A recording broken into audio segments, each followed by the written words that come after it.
¿Qué es una simiocracia? Para obtener la respuesta, retrocedamos antes al año 2008. Tras años de bonanza, la burbuja inmobiliaria y financiera estalló.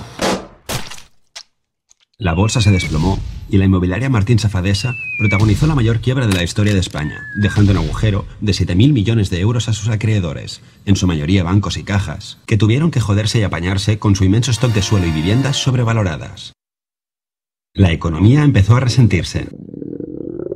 Y a lo largo del año, 1 millón de parados se sumaron a la cola del INEM. Ah, cierto, y España ganó la Eurocopa para el regocijo de muchos, especialmente los jugadores, que pudieron facturar las primas por su victoria en Austria, sin que la hacienda española rascara un céntimo. Llegó el 2009 y el presidente, en un arrebato keynesiano, anunció un ambicioso plan de estímulo incluyendo 8.000 millones de euros destinados a obra pública, que en su mayoría acabarían gastados en renovar aceras. El economista Keynes se revolvió en su tumba. ¡Así no! Desgraciadamente, la economía continuó empeorando y las cuentas del Estado empezaron a tambalearse. Y es que incluso el viejo truco de emitir deuda se estaba poniendo jodidamente difícil. Y para colmo, nuestra prima de riesgo se disparó. Al año siguiente, Zapatero acabó con la paciencia de los líderes europeos, que, temiendo tener que rescatar a España, le propusieron amablemente un giro en sus políticas. Y así empezaron las políticas de ajuste, que sentaron de cojones a la economía. Hacia julio, la tasa de paro rondaba ya los 4 millones de personas inactivas. Ah, sí, y se ganó el Mundial. El caso es que, si algo estrangulaba de verdad la economía, era la drástica reducción de los flujos de crédito por parte de la banca. Las empresas estaban fatal de lo suyo, sin liquidez por falta de préstamos, con crecientes facturas impagadas por parte de las administraciones y con un consumo doméstico en caída libre, puesto que las familias ya no podían compensar sus sueldos de mierda con más deuda. Lo raro en estas circunstancias era que el precio de la vivienda, en comparación con otros países con burbujas similares, cayera tan poco.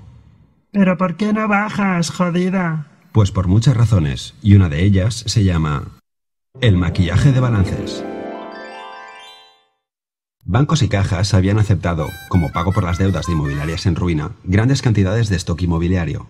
El problema es que si querían deshacerse de ese stock sobrevalorado, debían ponerlo a la venta a precio post burbuja, cosa que constaría en sus balances como pérdida, y dejaría en evidencia su maltrecha contabilidad ante accionistas, inversores y competencia. Así que hicieron lo contrario. Mantuvieron su stock a precio hinchado, contribuyendo a sostener los precios, y se dedicaron a refinanciar la deuda de las inmobiliarias ad infinitum, convirtiéndolas en auténticos muertos vivientes. E incluso canjeando la deuda por acciones basura de esas mismas empresas zombies. Patada hacia adelante y a esperar a que la economía mejore. Mientras mostraban ante el Banco de España uno de los mejores resultados de la banca mundial. Pero en 2011 todo empezó a desmoronarse y empezaron a caer una tras otra diversas entidades que tuvieron que ser intervenidas, nacionalizadas o ayudadas con liquidez urgente a cambio de aceptar un plan de bancarizaciones y fusiones masivas.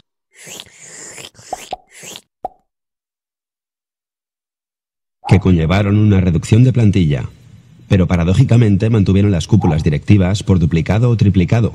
No sabemos si para evitar que algún alto cargo destapara las prácticas cometidas hasta el momento, fruto del clásico triángulo pasional. Que si A designa los cargos directivos de C, que si C es a su vez accionista de I, que si I financia la campaña electoral de A, que si A hace un plan urbanístico a medida de I, que si C financia el proyecto de I con el aval de A, que si I reparte maletines entre A y C. Con la crisis, el amor interracial no cejó. Que si tú me compras deuda del Estado cuando nadie la quiere, que si yo rescato hasta la más ruinosa de las cajas, que si el Estado avala tu emisión de deuda, que si yo indulto a un alto cargo tuyo condenado a cárcel, que si tú perdonas una deuda millonaria de mi partido, que si yo te presto la fianza para no ir a prisión preventiva.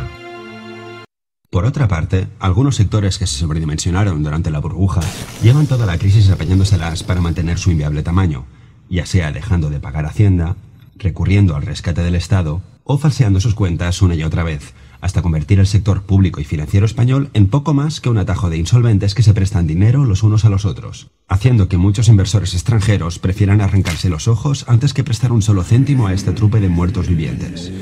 Mientras, nos acercamos a los 5 millones de parados y sufrimos un déficit descontrolado que obliga a más ajustes. Y ni siquiera el chorro de liquidez del Banco Central Europeo hacia nuestra banca ha conseguido hacer fluir el crédito hacia el resto, puesto que tras 4 años de patada hacia adelante, el agujero a tapar ya es descomunal. Es el problema de no amputar la gangrena a tiempo, que al final la convalecencia se alarga. Habrá quien crea que nos gobiernan astutos villanos que controlan eficientemente nuestro destino. Pero yo soy más del principio de Hanlon. Vamos, que estamos gobernados por ineptos. ¡No! Y algún que otro simio.